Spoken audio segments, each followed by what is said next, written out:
You have to know that you're enough. You have to say that you're enough, and you have to believe that you're enough. And if someone doesn't believe you're enough, then they get kicked out of your circle. So that's basically my thing. You are enough, and you are worthy of success, whatever that's in, whether it's losing weight or cooking or raising your children, not talking about success in a job. You are worthy of success, and you are worthy of greatness, and you are fully capable of it. So go out there and do your thing. Has your life, your dreams been interrupted? Good news. It is possible to reinvent our lives. People are doing it every day, and some are brave enough to share the struggles, disappointments, and challenges. If you are looking for a new beginning, a do-over, or to rediscover your passion, maybe even find a new one, then grab a cup of coffee and let's talk. Interrupted, Act 2, Reinventing Your Legacy, with your host, Coach Lori. Heather Stapleton is an author, a businesswoman, and a project manager. Welcome. Thank you so much for having me, Lori. I first met you on Facebook. I didn't know you, but you had contributed to a book. So I wanted to get the book. And then we had all these problems with the Venmo and all that. I finally got the book and I read your story. And I loved it so much because here you are, this mom, and I think at the time you had 4 kids. Yes. You're trying to be a stay-home mom. You're trying to be there for your kids. So you were doing some network marketing, which was before the internet. So you were going to the grocery store in a new town and just meeting people. I just thought, I gotta get to know this woman. So why don't you tell us what you're doing now, what your life is like, and we'll go into what your interruptions have been. Yeah. Okay. For sure. So I just turned 50. So that was a legendary birthday.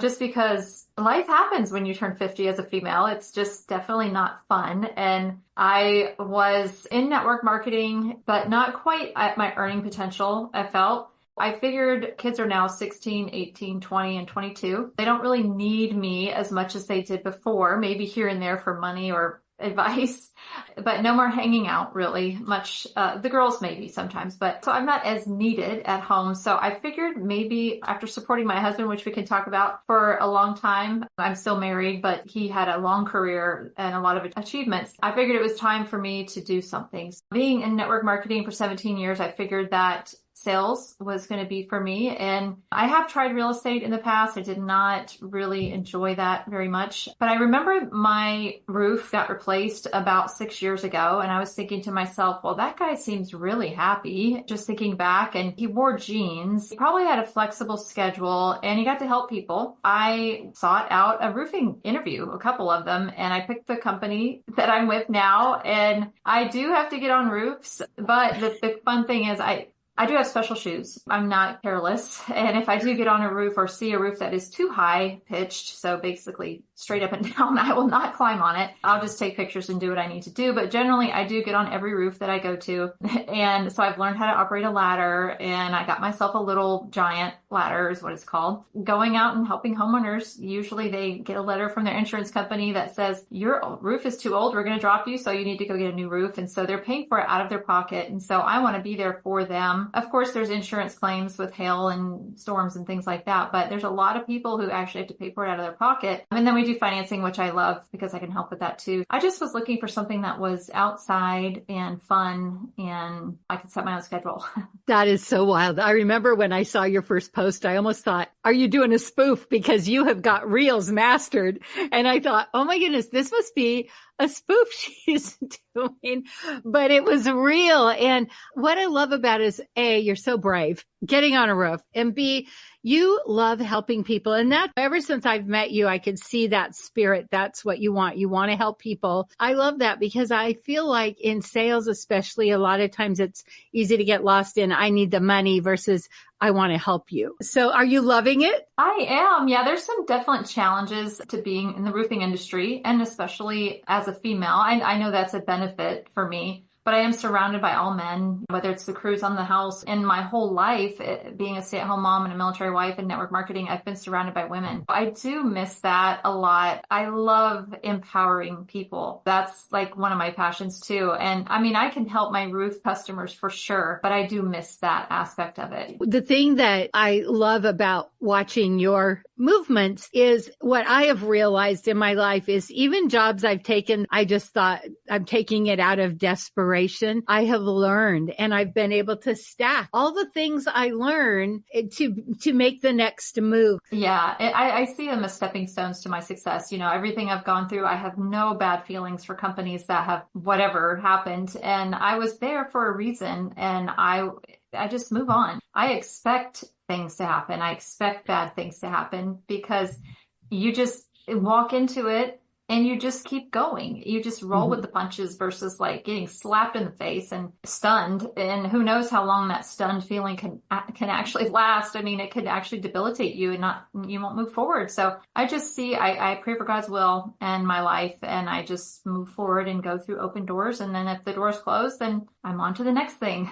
I love that attitude because I do think often I do another little podcast. It's a little coaching one, and it was about toxic positivity and how often when we go in with that, everything's wonderful, nothing bad's going to happen. It really sets us up for failure. And being positive, but also, like you say, keeping your options open and being aware so you're not stunned and you're not paralyzed, but you can move through. So you've had some interruptions, and really kind of you're going through one now, which is your children. Like you've been this stay-home mom, you've been there for them. I did the same thing. And then all of a sudden my kids are graduated and I had already kind of started doing what I wanted to do, but it's still so hard because my life was so different.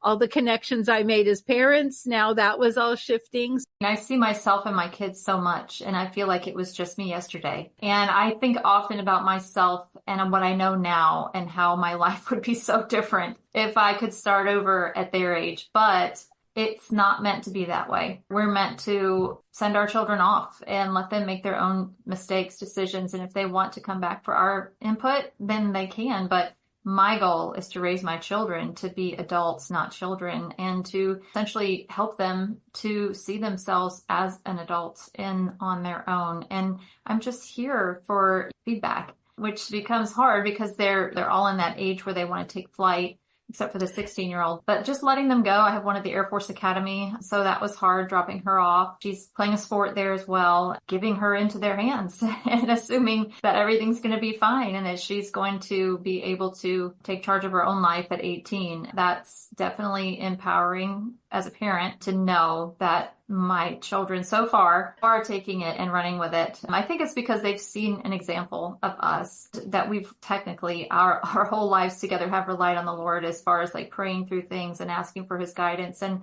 doing it even if it's hard. I mean, our life as Christians, my life as a Christian I haven't been promised that it'll be easy, but I've been promised that he's always going to be there with me no matter what. And so I've hopefully been able to tell my children, live that through my life and exhibit that for my children so they can take that and run with it. So when you think about things in your life, interruptions or disappointments, I want to talk about supporting your husband. When my husband and I were married, and he was an active duty officer in the Air Force, and he felt the Lord leading him to go to medical school. So we had a 2, 4, 6, and 8-year-old.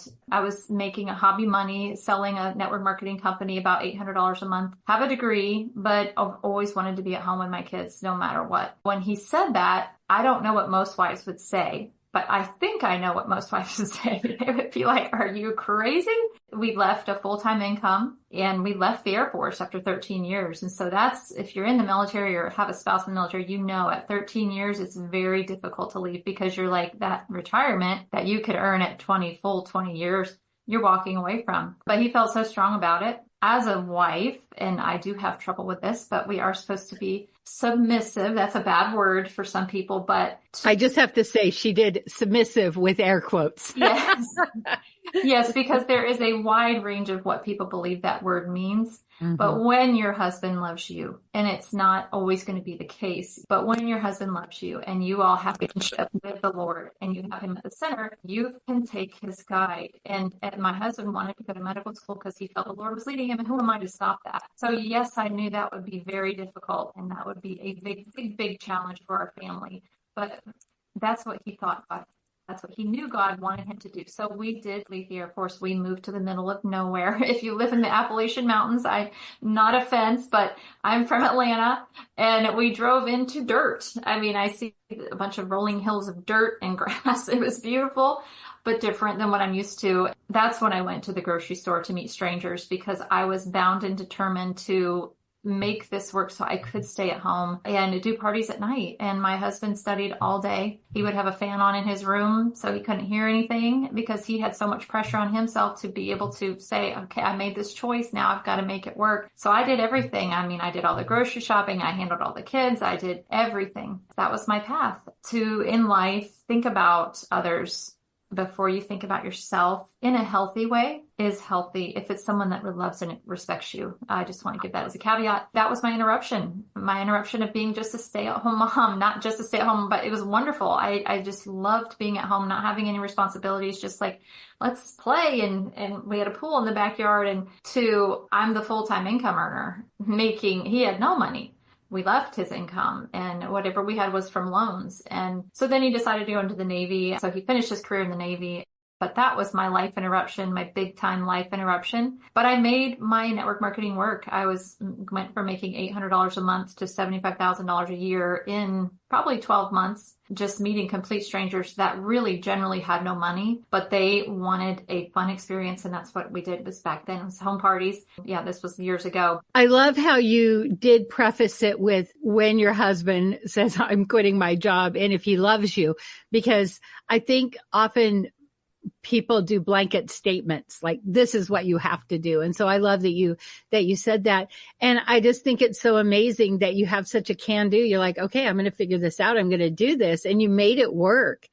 And like you say, companies change, whether you're in network marketing, I work in radio and there's days when I go to work and the radio station down the hall has different call letters and all new people. I was just there last night. So businesses change. It would be easy to say it's network marketing, but, I think for me, all the things that I learned in that business about reaching out, about, managing things has been so helpful. What would you say is your biggest takeaway from that? That it's not about me. And and so many times in network marketing, I would have a team member that wanted to leave, or she had something else happening in her life where she couldn't do network marketing anymore. And at first I would be so wounded. I would be like, oh my gosh, like my paycheck is going to suffer. And then I learned this life is not about me. And she has her own path. And like to step outside of myself and my own selfish like desires of my own income and think about that other person. I teach podcasting, and even though the people that are going to podcast, they're telling their story, I always say, even though you're doing it, it's not about you. It's about the person who's looking for answers. And you have this platform to talk about what you've been through. It's just so interesting how when we shift that to making it about other people.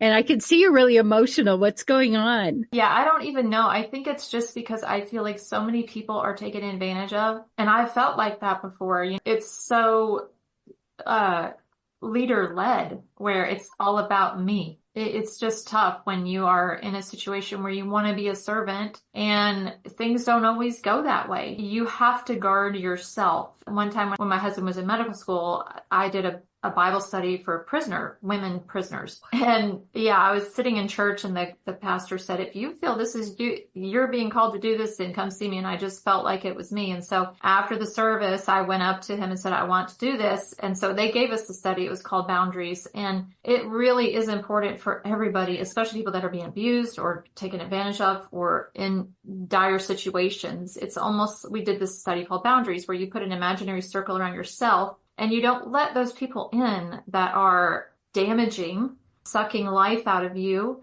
aren't serving what you're serving. You have to guard yourself and put yourself. I'm always trying to serve others, but you also have to serve yourself.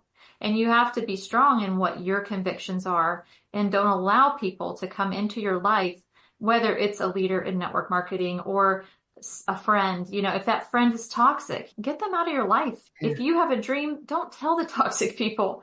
If that's your husband, don't tell your husband. Just do what you got to do. But when you are going to share your dreams and your aspirations, do it with someone that you trust and someone that's there for you and not selfish. I want to talk about this more because it's easy to categorize things, but I have also been, like, you're in an industry now that's mostly men. When I started in radio, I was always the token woman. Now the station I'm at has lots of women, and that's awesome. But there have been times when I've had to make hard decisions about leaving or staying. And I feel like this is really important. And I feel like there's somebody that's trying to make a decision. They're like, I don't know what to do. And I would love to hear more because you made really hard decisions. I mean, I've watched you. It's not just once. It's been many times. Yes. What I always pray, I do pray for my children every day. And I read The Power of a Praying Parent, which is a great book. But what I've learned is that if you pray for wisdom and you pray for discernment, that he will give it to you. God will give it to you. And that you have to be open to feeling that and hearing that from him, because so many times you're in a company or you're in a relationship and you just feel like, oh, this is it. And you start taking punches like, oh, that didn't feel good. Oh, that didn't feel good. But if maybe it's not right. So if you feel, and I've made moves before, but it's about me and I don't ever involve other people when I'm doing this. This is my own decision, because it has nothing to do with my team. If my team's not winning, that's their choice to leave. In my opinion, I don't think that people should take their teams with them. This is just a whole other conversation. But every time I've left a company, I have left people behind, hundreds of people, because I did it quietly and I did it for myself because I prayed that God would show me his will. And in fact, I was at the top of one company and it was a very hard choice, but I just felt in my spirit that I was not supposed to be there and I was doing well. But I knew that God had something else for me. I don't know what it is yet. I don't think it's roofing, but we shall see. I'm here now, but I don't know what the bigger plan is, but I don't need to know it.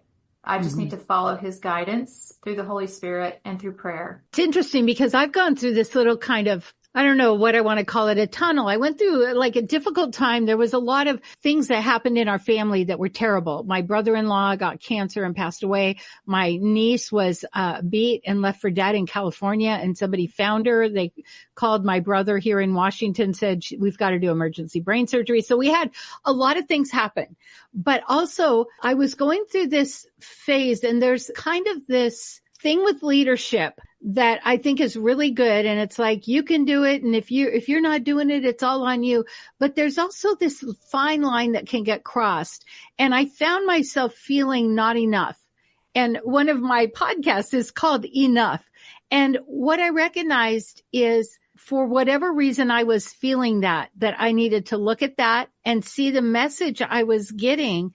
And it wasn't until I kind of, for me, so I'm sort of a type A, I jump in. I had to kind of sit back and I had to keep saying, I will trust you, God. I will trust you, God, because I wasn't seeing anything happen for me that I needed. But because of my history, a longtime Christian, I knew something would show up, but I was definitely feeling the void. Something had to happen. And then something did happen. And I am actually starting a new job. It's full-time in radio, which I'm so thrilled about.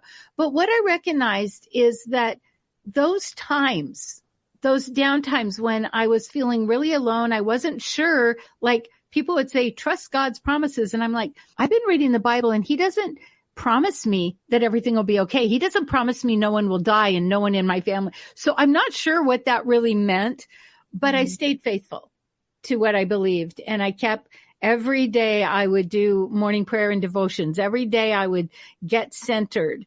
But it wasn't easy. And like you said, I didn't spread it around to a lot of people because unfortunately, a lot of people just want to give advice and fix and not really be interested in what I'm going through. So when I've watched you take steps and you've been very silent, I just see that as strength. I just see strength. And I think what has really touched me about you is like, you're on the rooftops. Like, I don't know, but there's something about that. Well, you are so strong because a lot of people, I say you're kind of in the waiting room when you're waiting for God. And so many people lose faith in the waiting room because they think, why did you abandon me? Why didn't you take care of me? What is going on when all these things are happening that you have no idea? And all these things have to work out and you're good for him to work out whatever he's trying to work out. And that is also the time that I believe that Satan takes to attack, especially when you're down and when you feel so distanced from God, when you're not distanced from God, but it's just this time of like, okay, just wait. I have something bigger for you. And Satan loves to throw darts when it's that time in your life and when you're feeling down and defeated and left alone. And I mean, that's when he came to visit Jesus. It's just, Satan is alive and real. And we have to know that. And that's what I tell my kids, that this is a spiritual battle. All your life is going to be a spiritual battle. But you and I are so much more powerful than Satan with our Holy Spirit and with God. Being silent is because I have, like you, so many people who want to give me advice. And actually, I would ask people like, well, what do you think? I just need some input, from another top leader. Oh, well, you should really come to my company. And I'm like, that is absolutely not what I wanted. I wanted an independent opinion from somebody that's not in my company to give me feedback, not try to recruit me. That's why I have gone to, I'm just going to let God figure it out and I'm going to be quiet and I'm going to just wait. I just heard this new twist on an old story. So when Jesus was tempted in the wilderness, he was hungry because he hadn't eaten. He had been fasting, but there was always this thing of, well, he's God. So of course he knows why would he say yes to Satan? And so I've never really connected with that story because it seems like, but of course. But somebody said if he said yes to Satan, he wouldn't have had to suffer on the cross.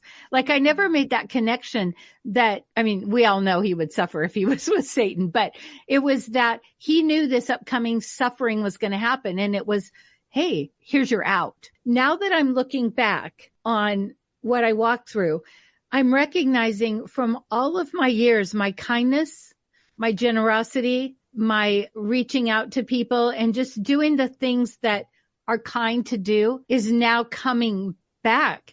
Like I'm recognizing things that people know about me that I don't even remember. Like one lady said, when I was struggling and I had to go to the hospital, you went and took care of my kids. And I'm like, I did? Mm-hmm. Like what I'm recognizing is even in those waiting rooms, when it feels like nothing, like I don't feel close to God, but God is still there. It was really a hard time of faith. And I had to I remember when my husband left us and I ended up living at a Bible camp in a camper, which sounds awful, but it was better than being on the street in a camper. And we had the run of the camp.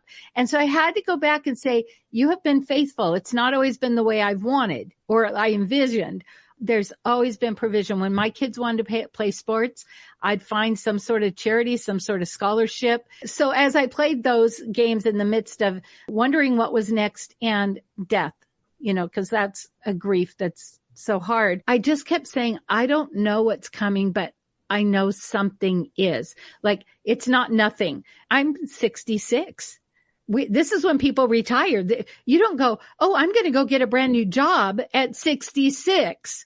And yet that's what's happened for me. And part of my thing that I say is it's never too late to do what you love. A lot of people are like, yeah, no, it is. But there is some element of what we love. We may not be able to go be a high school cheerleader in our 60s, but we can be a cheerleader for other people. Like, it's really easy to be like, I missed it, rather than there's still so much opportunity. To know that you were put in your children's lives to get them through that time, and that God had plans for them through you is amazing. And then even this woman who you kept her children, and then just think about all the people you're going to touch. And if you retired, you would not be able to do that in this same sense. There's other things that you can do. You can volunteer and all the things, but if you feel like this is for you to go do something at your age, God has big plans for that. And there's going to be a lot of people that will be blessed from that. And just because you're walking through those doors and you still don't think that there's an obstacle because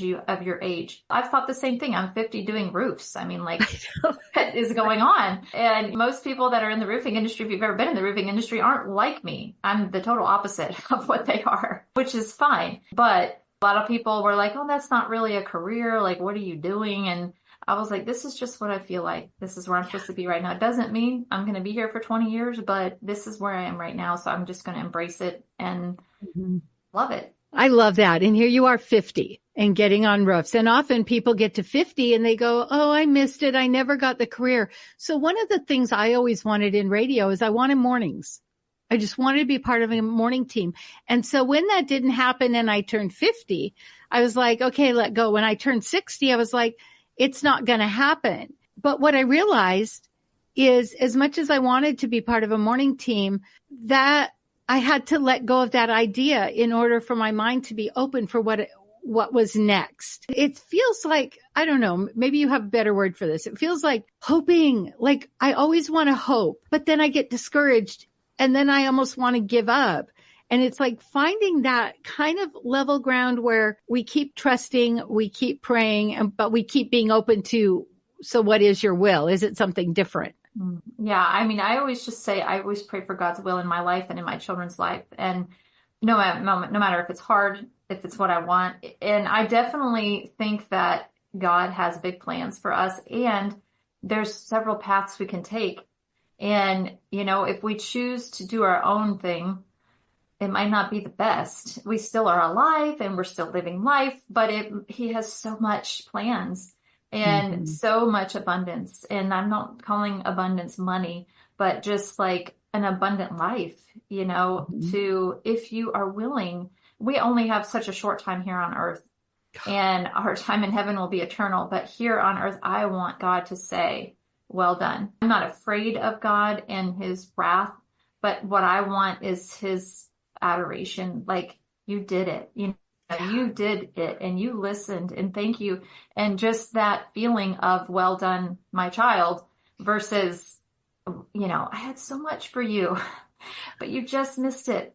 And if you would have just been quiet and you would have just thought that maybe I had a better plan for you, then, maybe you could have had this or that, not physical things or material things, but just a different life. I feel like I have this peace in my life since I've been saved, that I have the power to live my best life because I get quiet and I listen and I pray for wisdom and discernment. It's not easy, and it's a daily struggle. And I probably have missed things, especially before I was saved.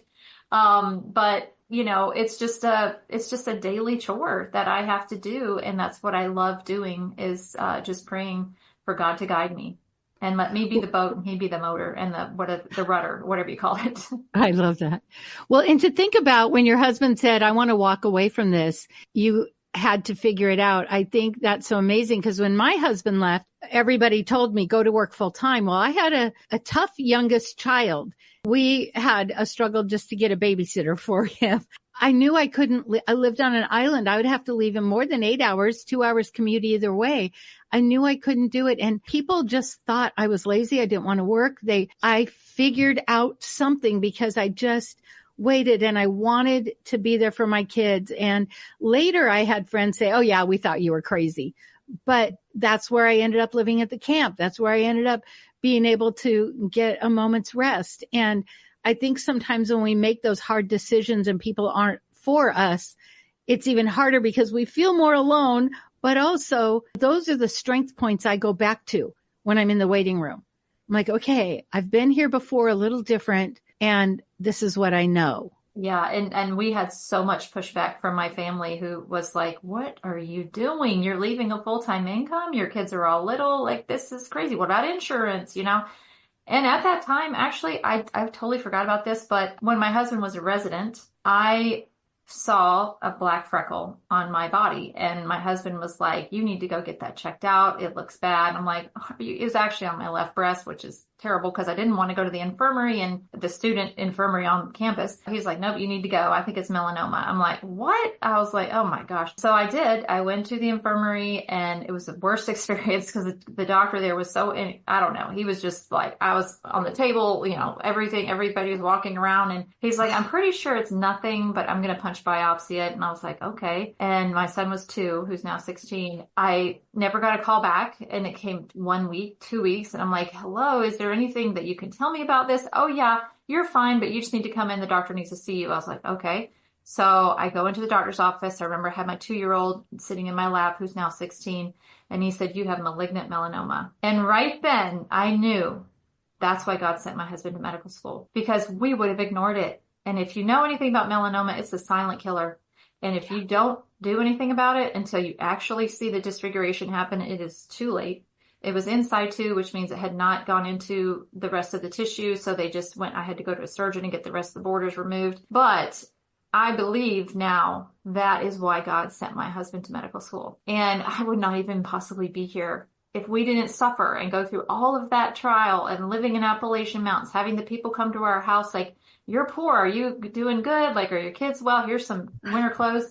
All of that just to prevent this thing that could have taken me out. Wow, that's incredible. Isn't it amazing when we look back, when I teach podcasting, it's the formula to write a book or have a lot of episodes, but our story isn't a story. It's 100 little stories. Parents, we have all these stories and it's like we often forget, like you said, "Oh, I forgot. I just remembered this." I just think that's so incredible that when we do, for me, when I look back and I can go, "Oh yeah, oh yeah." And that will give me kind of the courage to keep forging forward. It's like, "Oh God, like you did that, God." Yeah, everybody was like, "You're crazy, you're stupid, like this is dumb. You've walked away from the Air Force military retirement." Then it was just like, bam, in your face, like, "Wow, God, you are so good."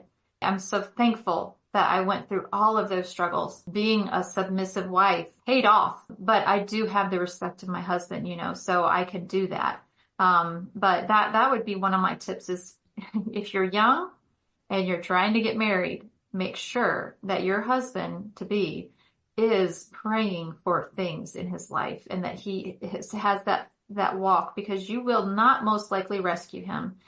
If he's not saved, then try to work it out before you get married. This is totally off topic, but I have 4 kids who are kind of getting there. And just that is my one tip is if you are going to get married, make sure and make sure that God's the center of your marriage. Because if you do that, there are things that are going to happen because Satan is alive and he's real. But there's power in prayer and there's power in a unity of 2 Christian people who are forming a union against Satan and together and away from your parents, by the way.